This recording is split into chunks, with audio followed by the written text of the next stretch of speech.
Welcome back to Superbly Said Advanced English Vocabulary and Phrases.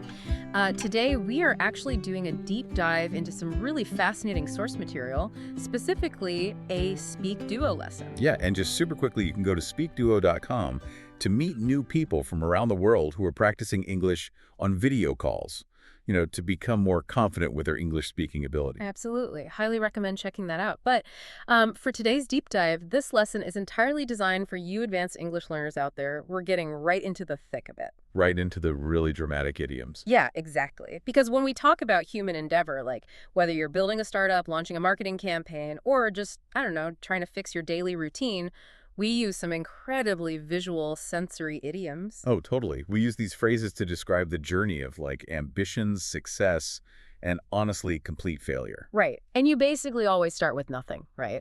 Which brings us to our very first phrase, which is operating bare bones. Bare bones. It's such a great visual, right?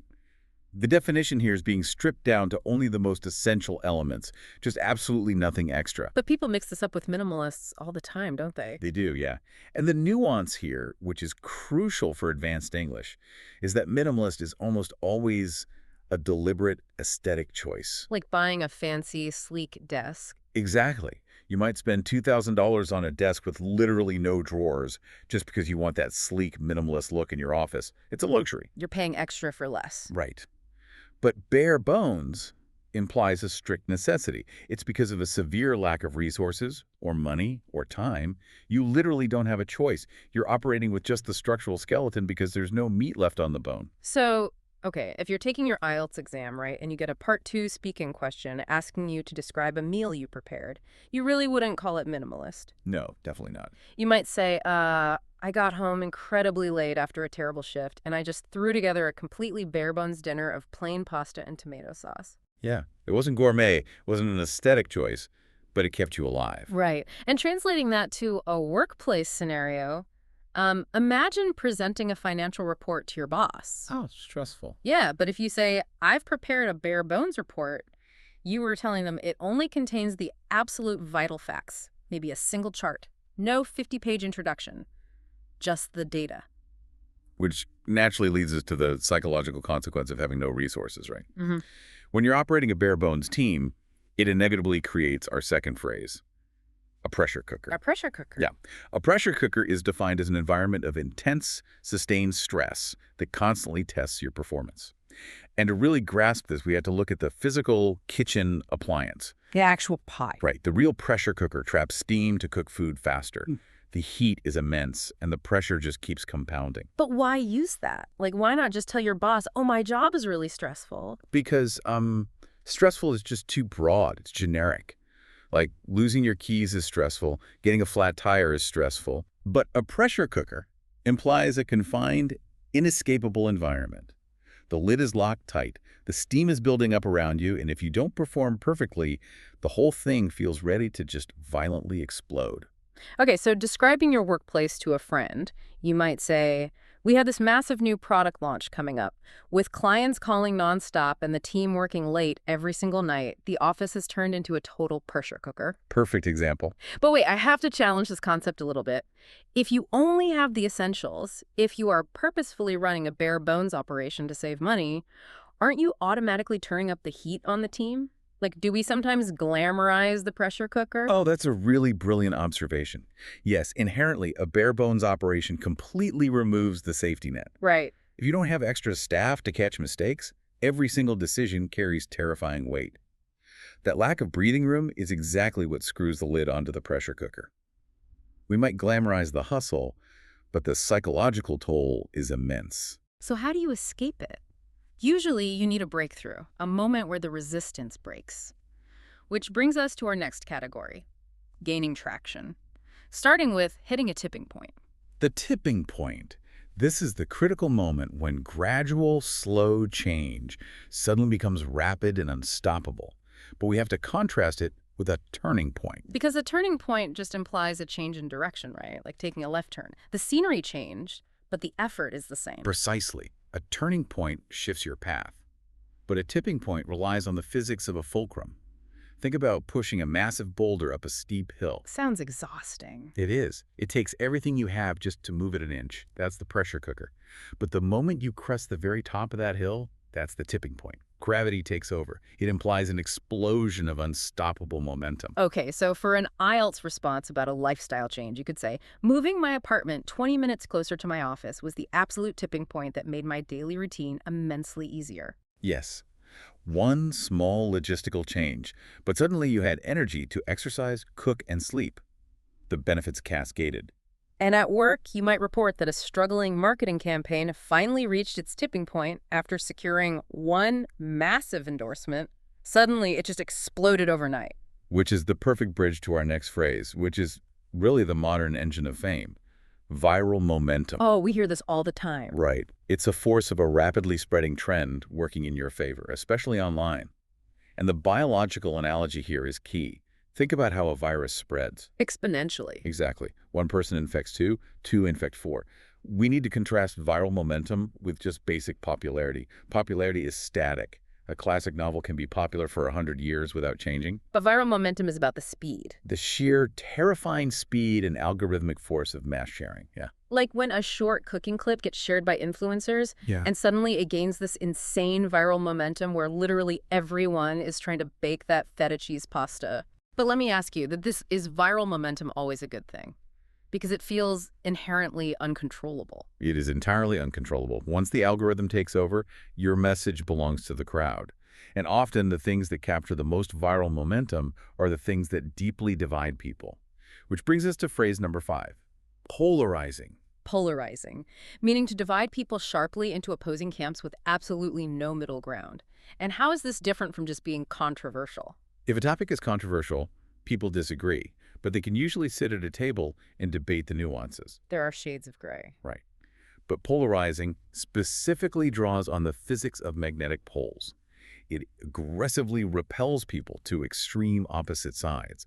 You either champion the cause or you are deeply offended and walk out. No gray area. So, discussing an avant-garde cinematic film with colleagues or an indie band, you might say, that band is totally polarizing. Half our office thinks they're geniuses and the other half absolutely cannot stand them. And the irony is, polarizing content generates comments and arguments, which feeds the viral momentum. It's a wild cycle. But let's look at the dark side of all this speed. Because not all momentum lasts. Sometimes you get that viral surge and then you vanish. Phrase 6, a flash in the pan. I love the history of this one. Flash in the pan describes early promise that captures attention but fades quickly without lasting success. Where does it come from? Old flintlock muskets. Sometimes the gunpowder in the external pan would ignite with a bright, spectacular flash of fire, but it would fail to ignite the main charge. The gun wouldn't actually fire. Lots of light, zero impact. That is such a vivid image. How does that differ from calling someone a one-hit wonder? A one-hit wonder is almost exclusively for the entertainment industry, like a band with one catchy summer song. But a flash in the pan is broader. It applies to business, tech, ideas. So I could say I started my first tech blog and it got massive early attention, but it was just a flash in the pan. Interest died completely after a few weeks. Exactly. But honestly, maybe being a flash in the pan isn't the absolute worst fate. Because our next phrase is to land with a thud. Yeah. To land with a thud means to fail completely and be received with absolutely zero enthusiasm. Instead of a generic word like failure, this phrase is profoundly auditory. It evokes that heavy, dead sound of high expectations just crashing into reality. Yes. Imagine explaining to your boss why a highly expensive new software launch failed, or a massive outdoor music festival that was ignored due to a thunderstorm. You'd say, "We spent millions, but the whole event just landed with a thud." The silence that follows a thud is so painful. It is. But the opposite trajectory of that sudden crash is phrase 8, to fade into irrelevance. Which means to gradually become less noticed until you nearly disappear from public attention. But it's not just disappearing, right? No, because disappearing sounds like a magic trick. It's fast. Someone can disappear overnight. But fading into irrelevance is a slow, agonizing, humiliating decline. Society simply moves on and forgets you exist. You see this in tech constantly. Early social media platforms or old local radio shows, they didn't land with a thud. They just failed to update, lost their user base, and slowly faded into irrelevance. Exactly. Which brings me to a philosophical question for you. As a creator or business owner, which of these is actually worse? Is it worse to have an idea land with a thud on day one, or to slowly fade into irrelevance over 5 years? Ooh, that is deeply uncomfortable. But I'd argue fading into irrelevance is far worse. Really? Yeah, because when something lands with a thud, the market feedback is immediate and deafening. The market says no, and you are forced to pivot immediately. But fading into irrelevance is a slow leak. It drains your time and spirit while you perform CPR on a project the world doesn't want. The ambiguity of the slow fade is torture. I get that. Yeah. So what are the alternatives to this mainstream pressure cooker fame? What if you find a small, loyal audience that's for a phrase 9, cult classic, and cult following? Right. A cult classic is a piece of art, a movie, a game that was commercially unsuccessful at first, but became deeply beloved by a niche audience. And the cult following are the people themselves, a small but intensely devoted group. Why not just call it a mainstream hit? Because a mainstream hit is broad but shallow. Millions might like a pop song, but they won't travel across the country for it. A cult following is the exact inverse. Narrow, but incredibly deep loyalty. So for an IELTS response about a favorite film, you could say, my favorite film is a lesser-known sci-fi movie that tanked at the box office, but today it's considered a true cult classic. Or a local board gaming group kept alive by a dedicated cult following. Spot on. And speaking of specific respected fame, we have our 10th phrase, comedy royalty. This refers to the most celebrated, historically significant figures in comedy. It feels so much heavier than just famous comedian. Very much so. A famous comedian just has a popular special right now. But royalty implies a bloodline. It implies legacy and foundational respect from other comedians. So discussing event planning, you might tell your committee, if we want to draw serious crowds, we need to invite comedy royalty to headline the festival. Absolutely. Now, navigating all of this pressure and fame requires emotional maturity, which, frankly, not everyone has. Which is the perfect segue into our final section, emotional immaturity and finding peace. Phrase 11 covers arrested adolescence and the term man-child. Arrested adolescence is the failure to emotionally mature beyond a childlike state. Your body gets older, but your emotional development is literally arrested, halted by an internal barrier. And a man-child is the conversational noun form, an adult behaving with the selfishness of a young person. How does this differ from simply calling a coworker childish? Childish is a temporary action. You act childish because you're hungry or exhausted, you snap out of it. But arrested adolescence is a chronic, permanent state of avoiding adult responsibilities. You could be complaining about a roommate saying, he's such a man-child, he avoids difficult conversations, refuses to pay rent on time, and leaves chores unfinished. But let me push back slightly. In the tech and art worlds, don't we sometimes excuse this behavior like they're just an eccentric genius? That's the ultimate paradox of modern ambition. We forgive the man-child if they achieve viral momentum, but behind the scenes, their lack of regulation creates a miserable pressure cooker for everyone else, which is why we desperately need our final phrase. Wind down. To wind down means to gradually slow down and come to a natural, relaxed end. Think of a mechanical clockwork toy. It's wound up tight. To wind down is the mechanical release of that tension. The contrast here is with the word stopping, which is abrupt. Winding down is the deliberate process of decompression. So an IELTS answer about handling stress could be, after a really busy corporate week, I must wind down by taking a warm bath, making tea, and reading. The biological antidote to the pressure cooker. Okay, we have unpacked a massive amount of vocabulary today. It is time for the final quiz to test your comprehension. Let's see how much everyone has absorbed. Here is the format. I will read a question with options A, B, and C. I will repeat the relevant phrase to remind you what concept you are trying to match. I'll give a quick cue to pause, and then the expert will provide the correct answer immediately after. Let's jump right in. Question 1. Which sentence uses the idiomatic phrase bare bones correctly based on context? The highly aggressive, hungry wild mountain lion left completely bare bones outside the dark cave. The completely exhausted, tired dog walker accidentally bought those terrible bare bones this bright morning. Because the startup possessed minimal funding, they operated using an incredibly bare bones financial budget. Feel free to pause the audio right here if you need to think about the answer for bare bones. The correct answer is option C, bare bones. It means stripped down to the absolute essentials due to a lack of resources, just like that startup budget or the simple pasta dinner we discussed earlier. Question 2. Select the context where the adjective polarizing is most appropriately used. The controversial modern artistic cinematic film remained incredibly polarizing among highly divided international audiences. The enthusiastic, brave Arctic explorer carefully wore heavily polarizing sunglasses during the freezing expedition. The extremely sleepy, freezing mountain camper accidentally managed to carefully fold a ring around his tent. Feel free to pause the audio here if you need to think about the answer for polarizing. The correct answer is option A, polarizing. Remember, this is when people are pushed to extreme opposite camps, perfectly describing audiences divided over that cinematic film or the indie band we discussed. Question 3. In which situation does someone accurately experience a pressure cooker figuratively? The incredibly skilled professional restaurant chef carefully opened the dangerously hot metal pressure cooker. Working continuously during massive corporate financial audits inevitably creates an incredibly stressful pressure cooker. The incredibly confused, enthusiastic literature student eagerly attempted to properly treasure looker throughout the library. Feel free to pause the audio here if you need to think about the answer for pressure cooker. The correct answer is option B, pressure cooker. Notice option A is literal, but figuratively, it describes that intense, inescapable stress, exactly like the product launch with nonstop client calls. Question 4. Which response best demonstrates the advanced phrase, flash in the pan? His incredibly popular viral internet video unfortunately became an absolute flash in the pan. The deeply frustrated, terrified amateur chef accidentally caused a massive flash in the pan. The highly exhausted, sweaty marathon runner desperately wanted to furiously splash in the fan. Feel free to pause the audio here if you need to think about the answer for flash in the pan. The correct answer is option A, flash in the pan. It describes early promise that fades quickly without lasting success. Just like the viral internet video or tech blog that captured attention but died out quickly. Question 5. How would a professional accurately use the phrase tipping point, figuratively?